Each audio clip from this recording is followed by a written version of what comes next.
உலக மக்கள் எல்லோருக்கும் வணக்கம். இது உங்கள் அம்பிகை ஜோதிடம். நான் உங்கள் ஜி கோபால் பேசுகிறேன். இன்னைக்கு நம்ம பேசக்கூடிய தலைப்பு என்னன்னா, திருமணம் இல்லாதவர்கள், அதாவது இப்படி கூட வச்சுக்கலாம், திருமணம் தடைப்பட்டவர்கள். இது ஒருத்தருடைய ஜாதகத்தை பார்த்தாலே நாம கண்டுபிடிச்சிடலாம்.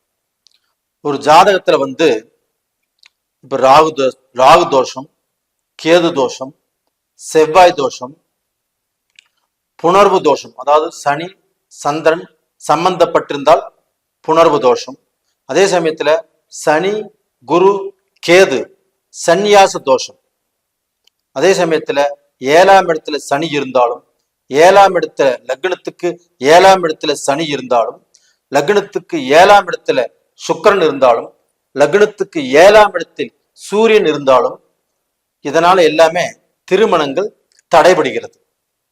பொதுவாகவே ஒரு ஜாதகத்துல பாவ கிரகங்கள் அப்படின்னு சொல்றது ராகு கேது சனி செவ்வாய், இதைத்தான் நம்ம பாவ கிரகங்கள் சொல்றோம்.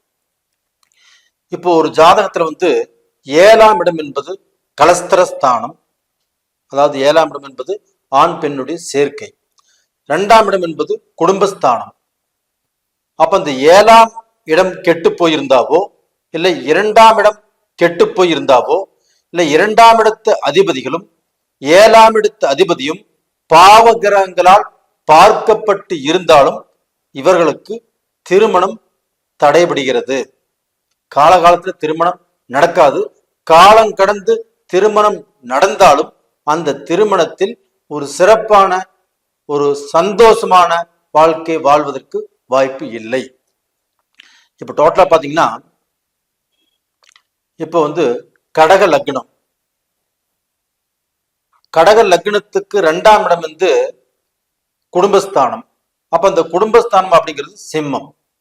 அப்போ அந்த சிம்மத்தில் செவ்வாய் சனி குரு அமைஞ்சு கடக லக்னத்துக்கு குடும்பாதிபதி சூரிய பகவான்.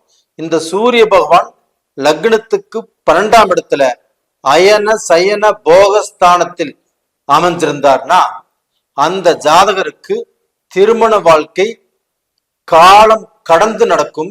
அப்படியே திருமணம் நடந்தாலும் அவங்க மனைவியை விட்டு போட்டு வெளிநாட்டுல வாழ்வாங்க. அப்ப அந்த மனைவி கூட சேர்ந்து குடும்பம் நடத்த முடியாது, தாம்பத்திய உறவில் பெரிதும் ஈடுபட முடியாது.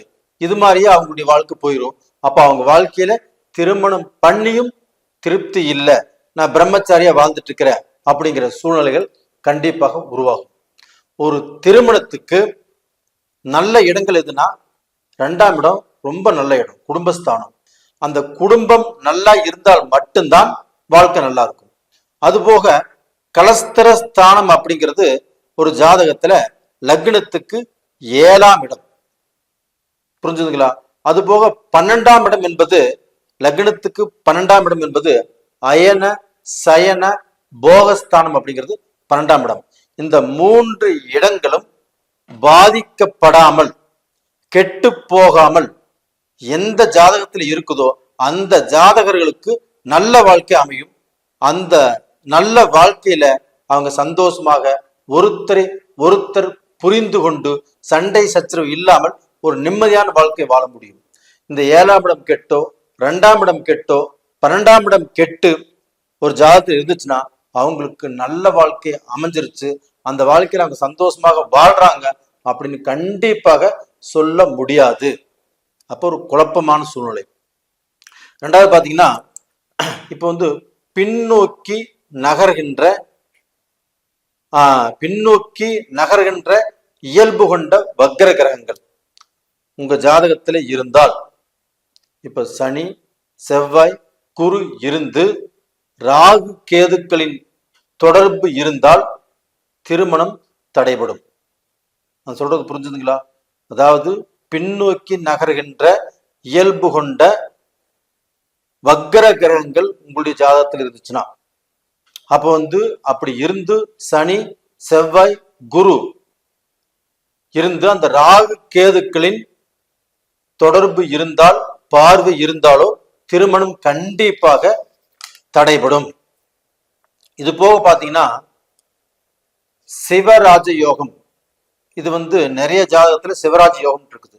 சிவராஜ யோகம்னா இன்னொன்னு பாத்துக்கோங்க, சிவன் சொத்து குலநாசம் சொல்லுவாங்க, சிவன் பிரம்மச்சரியம், இதுதான் சிவராஜ யோகம் அப்படின்னாவே இதைத்தான் நினைப்பாங்க. ஆனா சிவராஜ யோகம் அப்படின்னா உச்ச குருவோடு சூரியன் இணைவது, உச்ச சூரியனோடு குரு இணைவது, இது ரெண்டு தான் சிவராஜ யோகம். அப்ப இந்த சிவராஜ யோகம் இப்படி இருந்தாலுமே இந்த சிவராஜ யோகத்தின் மூலமாக உச்ச குருவோடு சூரியன் இணைஞ்சாவோ உச்ச சூரியனோடு குரு இணைஞ்சாவோ கண்டிப்பாக அந்த ஜாதகருக்கு திருமண வாழ்க்கை தடைபடும். அப்போ ஒரு சன்னியாசியை போல வாழ்வதற்குண்டான வாய்ப்புகள் உருவாகிறது. ரெண்டாவது பாத்தீங்கன்னா, இப்போ துலாம்ல சனி பகவான் இருக்கிறாங்க. ஒரு ஜாதகத்துல லக்னத்துக்கு 7ஆம் இடம் துலாம், அந்த துலாம்ல சனி உச்சம் அடைஞ்சிருப்பாரு. அந்த சனியோடு கேது இருக்கிறாங்கன்னு வச்சுக்கோங்களேன். அப்ப மிதுனத்துல குரு இருந்து, அதாவது ஒரு ஜாதக பாவத்தில் 3ஆம் இடம் மேச ரிஷப மிதுனம், அந்த மிதுனத்துல குரு இருந்து 5ஆம் பார்வையாக இந்த சனி பகவானையும் இந்த கேதுவையும் பார்த்து இருந்தால் அந்த ஜாதகருக்கு வாழ்க்கை அமைவது என்பது சிரமம். அப்படி அமைந்தாலும் ஒரு நல்ல திருப்தியான வாழ்க்கை, ஒரு 50 வருஷம் 60 வருஷம் நல்லா வாழ்ந்துட்டாங்க அப்படின்னு சொல்லக்கூடிய வாழ்க்கை கண்டிப்பாக அமையாது. அவங்களுக்கு திருமணங்கள் தடைபடும். இப்போ ஒரு மிதுன லக்ன ஜாதகர், அது 2ஆம் இடத்தில் வளர்பிறை சந்திரன் இருக்கிறாங்க. மிதுன லக்னம், மிதுன லக்னத்துக்கு 2ஆம் இடம் கடகம், கடகத்தின் அதிபதி சந்திரன், அங்கே சந்திரன் ஆட்சி. அப்ப அந்த சந்திரன் ஆட்சியாக இருந்து ஆட்சி பெற்ற சந்திரனோடு உச்சம் பெற்ற குரு இருந்தால் அந்த ஜாதகர்களுக்கு 180% பேருக்கு திருமணம் நடக்கிறது இல்லை.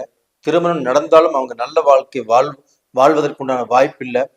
திருமணம் நடந்தாலும் அவங்க வாழ்க்கை பிரிஞ்சு போயிருது. இது மாதிரி வாழ்க்கை தான் அவங்க எல்லாருமே வாழ்ந்துட்டு இருக்கிறாங்க.